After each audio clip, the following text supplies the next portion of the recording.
Hello students, आज हम lattice enthalpy पढ़ने वाले हैं। जिस दिन मैंने आपको आयनिक बॉन्ड पढ़ाया था उस दिन मैंने इन शॉर्ट बताया था आपको कि लैटिस एंथैल्पी क्या होती है। Lattice enthalpy means what? It is the amount of energy released when 1 mole of ionic crystal is formed from its ions in the gaseous state. तो क्या है? It is the amount of energy released when 1 mole of crystal lattice is formed from its ions in gaseous state. उसे हम lattice energy बुलाते हैं या फिर lattice enthalpy बुलाते हैं। Example, M in gaseous state, M positively charged plus X negatively charged anion in gaseous state, so that it forms MX, and this compound is formed. It is also in this compound is in solid state, and the delta H is what? Is the lattice energy, and it is the energy released, so the sign will be negative. And lattice energy is represented by U. So here it is minus U. This is the one of the definition. There is one more definition about lattice enthalpy, that is the energy required when you are going to break any bond which is ionic in nature. If you are going to break any bond, the energy required will also be termed as what? Lattice energy. Means energy required to completely separate or dissociate 1 mole of a solid ionic compound into gaseous ionic constituents. So it can also be defined as what? Let's see. Lattice enthalpy or energy U. It is the energy required when 1 mole of solid ionic crystal is dissociated into its ions in gaseous state.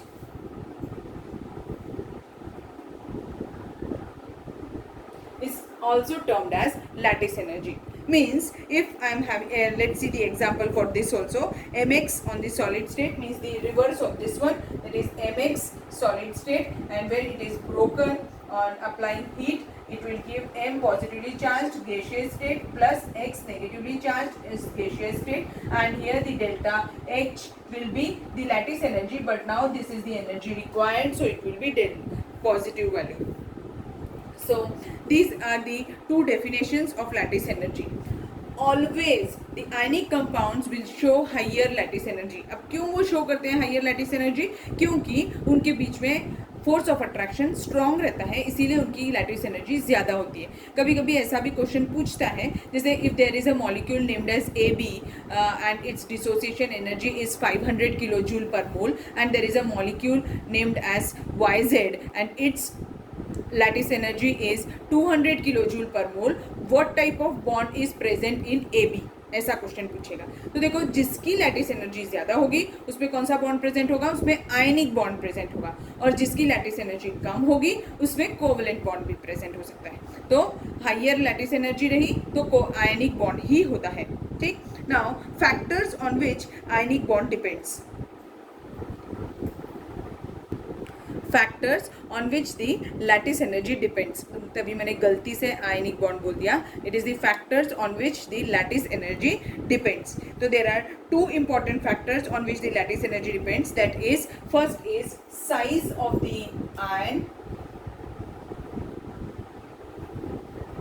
and the second is charge on the ion.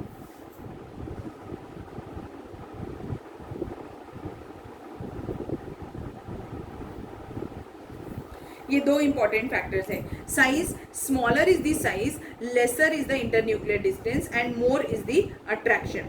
सो अगर IP high है means ionic radius क्या होनी चाहिए? आयनिक radius क्या होनी चाहिए फिर उस केस में? कम होनी चाहिए. Smaller is the size of the ion, lesser is the internuclear distance and the inter ionic attraction will be high. जितना साइज छोटा होगा उसका फोर्स ऑफ अट्रैक्शन उतना ज़्यादा होगा, इसीलिए उसकी लैटिस एनर्जी भी उतनी ज़्यादा होगी. तो साइज कैसा चाहिए हमें आयन का? स्मॉल चाहिए, स्मॉल साइज होना चाहिए.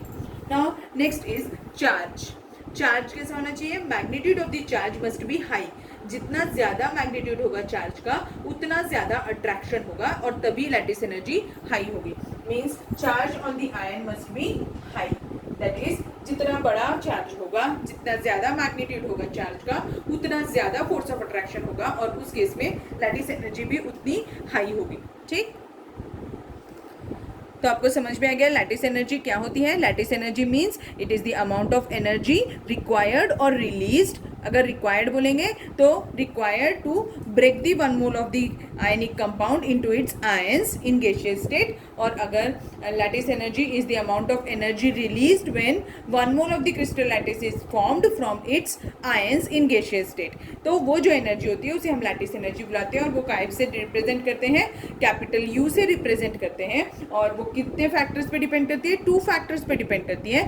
फर्स्ट है size of the ion. Size कैसा होना चाहिए? एटम का, आयन का छोटा होना चाहिए. जितना छोटा साइज होगा उसका फोर्स ऑफ अट्रैक्शन उतना ज़्यादा होगा और उतनी ज़्यादा उसकी लैटिस एनर्जी होगी. और चार्ज कैसा होना चाहिए? आयन पे हाई होना चाहिए. जितना ज़्यादा हाई चार्ज होगा उसकी लैटिस एनर्जी भी उतनी ज़्यादा होगी. ठीक है, यहाँ तक समझ में आ गया. अब हमें पढ़ना है लिमिटेशंस ऑफ ऑक्टेट रूल. अभी हमने पूरा ऑक्टेट रूल पढ़ लिया. ऑक्टेट रूल में मैंने आपको 2 टाइप के बॉन्ड्स पढ़ाए. एक है आयनिक बॉन्ड और दूसरा था कोवेलेंट बॉन्ड. अब हम उसके लिमिटेशंस पढ़ेंगे. Next is limitations of octet rule. आज ऑक्टेट रूल की कुछ लिमिटेशंस थे इसीलिए ये थियरी फेल हो गई थी. सबसे फर्स्ट लिमिटेशन है hydrogen molecule. According to octet rule क्या होना चाहिए? Atom is stable only if it contains 8 electrons in its outermost orbit. But in case of hydrogen molecule, as hydrogen atomic number 1, its configuration is 1s1, and when 2 hydrogens combine together to form a covalent bond, they have only 2 electrons in their outermost shell, and only they have 2 electrons by sharing the electrons, and its octet is not complete yet the molecule is stable. It do not gives any explanation why. Octet rule do not gives any explanation why such molecules are stable या फिर why hydrogen is stable. Second limitation, it do not explains why there are certain molecules which are stable though they have incomplete octet. Incomplete octet वाले molecules क्यों stable थे? उनका central atom जो है उसका incomplete octet होता था. Example BF3. BF3 molecule in this boron atomic number 5, configuration 1s2, 2s2, 2p1. Outermost orbit पे कितने इलेक्ट्रॉन्स हैं? 3 इलेक्ट्रॉन्स है. तो ये बोरॉन हो गया, ये फ्लोरीन, यहाँ पे एक फ्लोरीन, यहाँ पे एक फ्लोरीन. बोरॉन के पास में 3 इलेक्ट्रॉन्स आउटरमोस्ट ऑर्बिट पे और ये फ्लोरीन के पास में 7 इलेक्ट्रॉन्स. ये वाले फ्लोरीन के पास भी 7 इलेक्ट्रॉन्स और ये वाले फ्लोरीन के पास में भी 7 इलेक्ट्रॉन्स. तो फ्लोरीन का तो ऑक्टेट कंप्लीट हो गया एक इलेक्ट्रॉन शेयर करने से बोरॉन के साथ. बट बोरॉन का ऑक्टेट कंप्लीट नहीं होता है. It has only how many electrons? 3, 4, 5, 6 electrons है. तो इसका ऑक्टेट कैसा है? Incomplete. Though the BF3 molecule is stable. So octet theory do not explains why BF3 molecule is stable और why such molecules are stable in which the central atom do not have complete octet. One more example of incomplete octet of central atom, that is LiCl. LiCl, lithium atomic number 3, configuration 1s2, 2s1. Outermost orbit contains only 1 electron. So this is the atom of lithium and it will form a covalent bond with chlorine by sharing. Chlorine will complete its octet, but lithium has only 2 electrons. It has incomplete octet. It has only 2 electrons with it, and it is stable. LiCl is a stable molecule. Octet theory has no justification for it that why LiCl is stable. One more molecule, BeCl2. in BeCl2 beryllium atomic number 4, configuration 1s2 2s2, outermost orbit contain 2 electrons, so this is the beryllium, and it forms covalent bond with 2 chlorines, though chlorine complete its octet by sharing 1 electron with beryllium, and this chlorine also complete its octet by 1 electron sharing with beryllium. But in case of beryllium, as it shares only 2 electrons from one from each chlorine, it has only 4 electrons, and it is a stable species, though its octet is not complete. It has incomplete octet. So same reason that octet rule have no justification for this incomplete octet. Now the next one is why certain compounds are stable though they have expanded octet of their central atom. Example, PCl5, PCl5, IF7, SF6, these are the examples of expanded octet. आपको बता देती हूँ मैं, वैसे बहुत easy method होती है. एक बॉन्ड बनाने के लिए कितने इलेक्ट्रॉन्स लगते हैं? 2 इलेक्ट्रॉन्स लगते हैं, और यहाँ पर 5 बॉन्डेड एटम्स है, इसीलिए 5 2 10 मीन्स इसके सेंट्रल एटम में कितने इलेक्ट्रॉन्स होंगे? 10 इलेक्ट्रॉन्स होंगे. एक बार देख लेते हैं. फॉस्फोरस एटॉमिक नंबर 15 है उसका एटॉमिक नंबर, तो कॉन्फ़िगरेशन क्या हो जाएगा? 1s2 2s2 2p6 3s2 3p3. ये है आउटर मोस्ट ऑर्बिट पे, उसके पास 5 इलेक्ट्रॉन्स है, तो 1 2 3 4 5. और अब ये 5 क्लोरीन एटम्स के साथ में बॉन्डिंग करने वाला है, कोवलेंट बॉन्ड फॉर्म करेगा. क्लोरीन के पास में 7 इलेक्ट्रॉन्स है उसके आउटर मोस्ट ऑर्बिट में, तो उसने अपना ऑक्टेट तो कंप्लीट कर लिया. वैसे ही सेम 5 क्लोरीन रहने वाले हैं.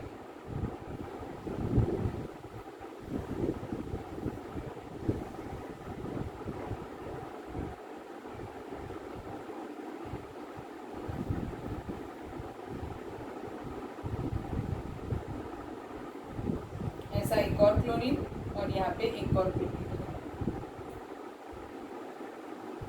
बट जब फॉस्फोरस का केस कंसीडर करेंगे तो उसने इसके साथ एक बॉन्ड बनाए, तो ये एक ये बॉन्ड, एक ये बॉन्ड, एक ये बॉन्ड और एक ये, ऐसे मीन्स उसके पास में कितने बॉन्ड्स हो जाएंगे? कितने इलेक्ट्रॉन्स हो जाएंगे? उसने 5 कोवेलेंट बॉन्ड्स बनाए हैं, उसके पास में टोटल 10 इलेक्ट्रॉन्स हो रहे हैं आउटर मोस्ट.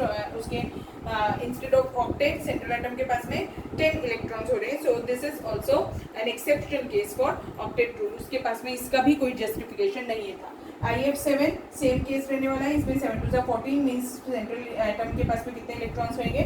14 इलेक्ट्रॉन्स रहेंगे. SF6 6 2 12, इसीलिए 12 इलेक्ट्रॉन्स रहेंगे किसके पास? सेंट्रल एटम के पास. तो अगेन ये सभी एक्सपांडेड ऑक्टेट के एग्जांपल्स हो जाएंगे. ये expanded octets are also termed as hypervalent compounds. ऐसे स्पीशीज जिनके पास में एक्सपांडेड ऑक्टेट होता है, they are also termed as what? Hypervalent compound.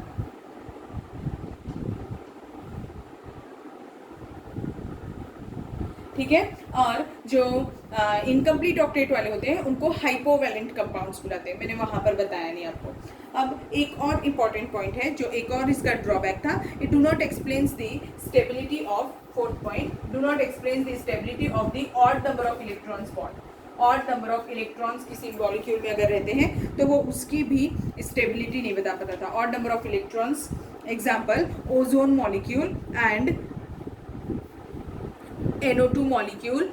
NO यानी nitric oxide, nitrogen dioxide and ozone, इन तीनों में ही odd number of electrons present होते हैं ये मॉलिक्यूल्स में, तो वो उनकी भी स्टेबिलिटी एक्सप्लेन नहीं कर पाया था. One more drawback, it do not explains why certain inert gas elements, यानी कि फिफ्थ वाला पॉइंट क्या है कि इनर्ट गैस एलिमेंट्स जो होते हैं, जैसे एग्जांपल जीनॉन के पास में 8 इलेक्ट्रॉन्स पहले से प्रेजेंट है, फिर भी ये HCF4 HCF6 ऐसे कंपाउंड्स फॉर्म करता है.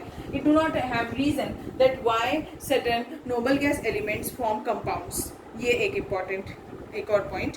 और लास्ट पॉइंट और very important, it do not explains that why covalent bond is formed. वहाँ पर तो कोई एनर्जी नहीं है, वहाँ पर कोई अट्रैक्शन नहीं है, तो फिर वो बॉन्ड क्यों फॉर्म होता है? इसीलिए do not explains the stability of covalent bond. जैसे हमारे आयनिक बॉन्ड में आयंस रहते हैं इसलिए उनके बीच में अट्रैक्शन रहता है, बट कोवलेंट बॉन्ड में कोई आयंस नहीं रहते। उसमें क्यों अट्रैक्शन रहता है वो ये एक्सप्लेन नहीं कर पाया था। That is the reason this theory fails. इसके ये 6 इंपॉर्टेंट पॉइंट्स हैं लिमिटेशंस ऑफ ऑक्टेट थ्योरी। ये इंपॉर्टेंट है तो ये आप ध्यान से पढ़िएगा और इसके नोट्स बना लीजिए। ओके, समझ में आया? फर्स्ट पॉइंट मैंने क्या बताया, it do not explains the Y hydrogen molecule is stable, क्योंकि वो डुप्लेट था। Second point, it do not explains the stability of incomplete octet of central atom in some molecules. It do not explains the stability of expanded octet of central atom in certain molecules. It do not explains the stability of odd electron molecules. Fifth point, it do not explains the stability, it do not explains that why inert gases forms compounds like xenon, that is HCF4 or HCF6. And sixth point, it do not explains the stability of covalent bond, or it do not explains that why covalent bond is formed though there is no attraction between the atoms. तो ये ऐसे 6 important points हैं। ये सारे limitations हैं octet rule के, octet theory के, और इसके रीजन से ऑक्टेट थियरी फेल हो गई थी। अब ऑक्टेट थियरी फेल हो गई, इसीलिए अब हमें नई थियरी पढ़नी पड़ेगी, वो हम नेक्स्ट लेक्चर में पढ़ेंगे। ठीक है, यहाँ तक समझ में आया? अगर कोई डिफिकल्टी होगी तो आप पूछ सकते हैं। Thank you.